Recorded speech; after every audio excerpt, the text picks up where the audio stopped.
গরম মশলা ছাড়া কম মশলা দিয়ে এইভাবে মোচার ঘন্ট আপনারা একবার বাড়িতে করে খেয়ে দেখুন। গরম গরম ভাতে আর কিছুই লাগবে না, আর করতেও খুব একটা সময় লাগে না, খেতে এতটা সুন্দর হয় আর ভাতের সঙ্গে কিচ্ছু আর লাগবে না। নমস্কার বন্ধুরা, রন্ধনিকা 48 চ্যানেলে আপনাদের সবাইকে স্বাগত জানাই। আজ আপনাদের নতুন একটা রেসিপি করে দেখাবো। চলুন তবে রেসিপিটা শুরু করা যাক। আজকে আপনাদের মোচার ঘন্টটা দেখাবো। প্রথমে মোচাটাকে কাটা দেখিয়ে দেবো কিভাবে কাটতে হয়। অনেকেই জানে না কিভাবে মোচা কাটতে হয়, সেই জন্যে আজকে মোচার কাটাটা আপনাদের দেখাচ্ছি। প্রথমে এইভাবে একটা একটা করে ছাড়িয়ে নিতে হবে, তারপরে ফুলগুলোকে ছাড়িয়ে নিয়ে ভেতর থেকে এরকম একটা শীট থাকে, সেই শীটটাকে ছাড়িয়ে নিতে হবে।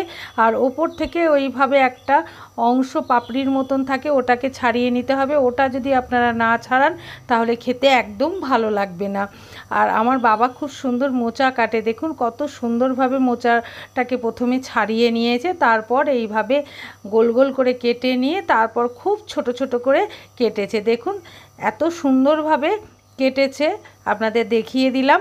এইভাবে আপনারা মোচাটা বাড়িতে কেটে নেবেন, তারপর জলে নুন দিয়ে একটু হলুদ দিয়ে ভিজিয়ে রেখে দেবেন সারা রাত্রি। তাহলে পরের দিন যখন মোচাটা করবেন খেতে কিন্তু তেতো লাগবে না। আর রান্নাটা যদি ঠিকঠাক করেন খেতে কিন্তু খুব সুন্দর লাগবে। নিরামিষের দিন যদি মোচা আপনারা ঠিকঠাক করেন তাহলে সত্যি খেতে খুব ভালো লাগে। আর মোচা এমন একটা জিনিস শরীরের পক্ষেও খুব ভালো, আর খুব বেশি মশলা না দিয়ে করলেও ভালো লাগে। আর যদি মনে করেন ছোলা সেদ্ধ দেবেন সেটাও দিতে পারেন। অনেক সময় ডাল বেটে বড়া ভেজে সেটাও মোচার ভেতর দিয়ে করা হয়। যাই হোক, গ্যাস ওভেনে কুকারটা গরম বসিয়ে দিয়েছিলাম, তার ভেতরে জল দিয়ে দিলাম, তারপর হাফ চামচ মতন হলুদ দিলাম আর হাফ চামচ মতন লবণ দিয়ে দিলাম। নিয়ে যেই জলে মোচাটা ভিজিয়ে রেখেছিলাম সেই জলটা ফেলে দিতে হবে প্রথমে, তারপর আবার একবার মোচাটাকে ধুয়ে নিতে হবে। ধুয়ে নিয়ে কেটে রাখা মোচাটা কুকারের মধ্যে দিয়ে দেবো। আর আপনারা যদি মনে করেন জল ঝরিয়ে দেবেন তাহলে জলটা ঝরিয়ে দেবেন, তাতে কোনো অসুবিধা হবে না। নিয়ে ঢাকা লাগিয়ে একটা সিটি মেরে নিতে হবে। সিটি মারা হয়ে গেলে নামিয়ে রেখে দেবেন ঠান্ডা করার জন্যে। ততক্ষণে একটা কড়াই বসিয়ে দেবো। কড়াইটা বসিয়ে দিয়ে তার ভেতর তেলটাকে হালকা গরম করে নিয়ে কড়াইয়ের গায়ে লাগিয়ে দিতে হবে। তেলটা ভালো করে গরম হয়ে গেলে হাফ চামচ মতন গোটা জিরে দিয়ে দেবো, আর তার সঙ্গে একটা শুকনো লঙ্কা ভেঙে দেবো, আর একটা তেজপাতা ছিঁড়ে দু টুকরো করে দিয়ে দেবো। আর আপনারা যদি মনে করেন যে আপনাদের এই রেসিপিটা ভালো লেগেছে তাহলে সাবস্ক্রাইব করে নোটিফিকেশানটা অন করে রাখবেন। যখনই কোনো ভিডিও ফেলা হবে সবার আগে আপনাদের কাছে নোটিফিকেশান পৌঁছে যাবে। আলু খোসা ছাড়িয়ে ছোট ছোট টুকরো করে কেটে রেখেছিলাম। জিরে আর তেজপাতা শুকনো লঙ্কাটা ভালো করে ভাজা হয়ে গেলে কড়াইয়ের মধ্যে আলুগুলো দিয়ে দেবো। দিয়ে নেড়ে নিয়ে মিডিয়াম টু লো ফ্লেমে আলুটাকে ভেজে নিতে হবে। যখন আলুটা একটু লালচে ভাব হয়ে আসবে তখন কড়াইয়ের মধ্যে স্বাদ অনুসারে লবণ দিয়ে দেবো।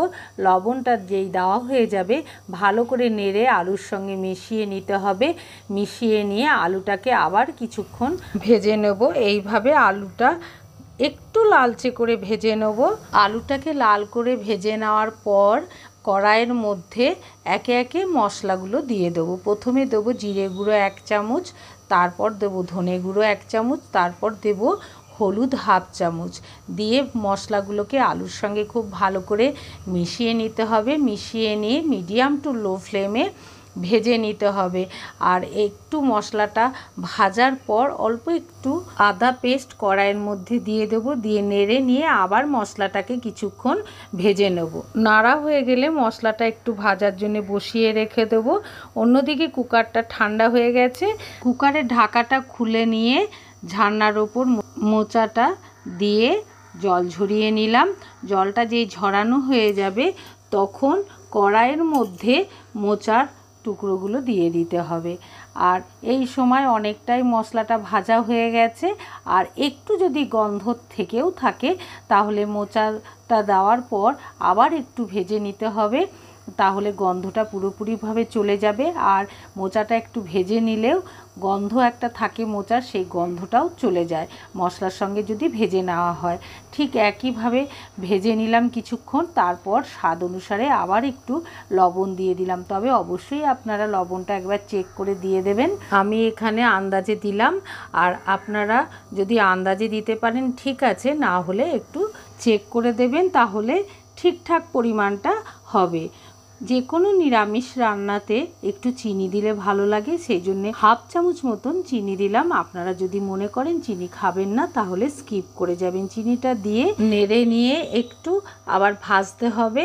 অন্যদিকে আবার একটা ছোট ফ্রাই প্যান বসিয়ে তার ভেতর একটু তেল দিয়ে দিলাম। এই তেলটা যখন হালকা গরম হয়ে যাবে, নারকেল কুচি করে রেখেছিলাম সেই নারকেলের টুকরোগুলো তেলের ভেতর দিয়ে একটু নেড়ে নিয়ে ভেজে নিতে হবে। আর সবটাই কিন্তু মিডিয়াম টু লো ফ্লেমে ভাজতে হবে। যখন নারকেলটা ভাজা হয়ে যাবে, একটু লালচে ভাব চলে আসবে, তখন নামিয়ে নিতে হবে। নামিয়ে নিয়ে রেখে দিতে হবে। আর অন্যদিকে কড়াইয়ে অনেকটাই ভাজা হয়ে গেছে, একদম পুরোপুরি মশলার গন্ধ যখন চলে যাবে তখন কাশ্মীরি লঙ্কার গুঁড়ো দিয়ে দেবো। দিয়ে তার ভেতর নারকেল ভাজাটাকে দিয়ে দেবো। দিয়ে ভালো করে মোচার সঙ্গে মিশিয়ে নিতে হবে। খুব ভালো করে যখন মেশানো হয়ে যাবে তখন ওই মোচার ভেতর অল্প জল দিয়ে দেবো। আপনারা নিশ্চয়ই বুঝতে পারছেন কতটা জল দিলাম। অল্প একটু জল দিয়ে দিলাম। নিয়ে জলটা দিয়ে ভালো করে নেড়ে নিয়ে মিডিয়াম টু লো ফ্লেমে যতক্ষণ পর্যন্ত আলু সেদ্ধ না হচ্ছে ততক্ষণ খুব ভালো করে ফুটিয়ে নিতে হবে। কিছুক্ষণ ফোটানোর পর মাঝখানে একবার নেড়ে দিতে হবে। না নাড়লে লেগে যাওয়ার সম্ভাবনা থাকবে, আর লেগে গেলে মোচা কিন্তু খেতে একদম ভালো লাগবে না। আবার মাঝখানে একবার নেড়ে নিলাম। নাড়া হয়ে গেলে কাঁচা লঙ্কা চিড়ে কড়াইয়ের মধ্যে কাঁচা লঙ্কাটা দিয়ে দিলাম। দিয়ে ভালো করে নেড়ে মিশিয়ে নিতে হবে কাঁচা লঙ্কাটাকে। ইচ্ছা করলে আমি আগেও দিতে পারতাম, কিন্তু এই সময় দিলাম এই কারণেই যে কাঁচা লঙ্কার একটা খুব সুন্দর গন্ধ থাকে, সেই গন্ধটা এই সময় দিলে খুব ভালো লাগে। কাঁচা লঙ্কাটা খুব ভালো করে মিশিয়ে নিয়ে একটু ফুটিয়ে নিতে হবে। একটু যখন টাইট হয়ে যাবে, মোটামুটি মোচাটা শেষের মুখে, সেই সময় হাফ চামচ মতন ঘি দিয়ে দিতে হবে। ঘিটা দেওয়ার পর নেড়ে নিয়ে খুব ভালো করে মিশিয়ে নিতে হবে। মেশানো যখন হয়ে যাবে আস্তে আস্তে একটা ডিশে তুলে নিতে হবে। আশা করি আপনাদের এই মোচার ঘন্টটা খুব ভালো লেগেছে। ভালো লাগলে অবশ্যই কমেন্ট করে জানাবেন। কমেন্ট করলে অনেক উৎসাহ বেড়ে যায়, আনন্দও হয়। আপনারা সবাই এইভাবে নিরামিষের দিন মোচার ঘন্ট খুব সহজে কম মশলা দিয়ে বাড়িতে করে একদিন সবাইকে খাওয়াবেন। আশা করি সবার খুব ভালো লাগবে। আর আপনারা সবাই ভালো থাকবেন, সুস্থ থাকবেন, সাবধানে থাকবেন। আপনাদের যদি এই মোচার ঘন্টটা ভালো লাগে তাহলে ছোট্ট করে একটা লাইক করে শেয়ার করে দেবেন সবার কাছে। আপনাদের সঙ্গে পরে আবার নতুন একটা ভিডিও নিয়ে দেখা হবে।